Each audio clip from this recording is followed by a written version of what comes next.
Superman 2025 is full of fantastical stuff, like sentient robots, an invincible dog, a couple of kaiju, and this haircut. But the thing that grounds it all, makes the implausible plausible, is this poster. This is how it hits on how James Gunn uses music to make the super human.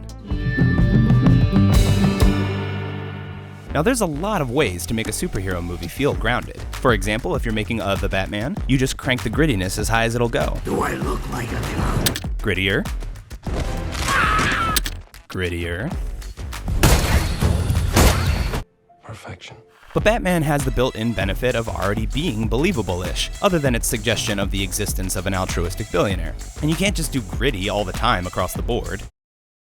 I mean, I guess you can, but let's say you don't want to. How do you make me relate to a Superman? Well, if you're James Gunn, you do it by making your heroes fans of something real. Specifically, music. Skipping back to 2014, following one of the most devastating cold opens in a comic book movie, this is our introduction to the colorful universe of Guardians of the Galaxy. Alien planet, swelling orchestral score, cool looking guy, then all of a sudden, he's goofing around and listening to Redbone. Immediately, he seems like a real person. Who among us hasn't popped on headphones while doing chores? Star-Lord's love of music is central to his character. It's very explicitly his connection to Earth, to his past. So even though his closest friends are a talking raccoon and a tree guy, we can easily think of them as real people because of this detail. Okay, so then we come to Peacemaker, who was actually introduced in The Suicide Squad, where he was meant to be a secondary antagonist, so no music for him. But when reintroducing him in a TV show where he's more of an anti-hero, we get scene after scene of him geeking out over hair metal. We both love Cinderella. In fact, he finally bonds with his fellow agents when they realize they like the same obscure metal band. You know what rocks it is? Sorry, Adamant. No Spyro Gyro or Kenny G for you. Naming your group chat after a song you all love? Absolutely something any of us would do. Peacemaker is like me.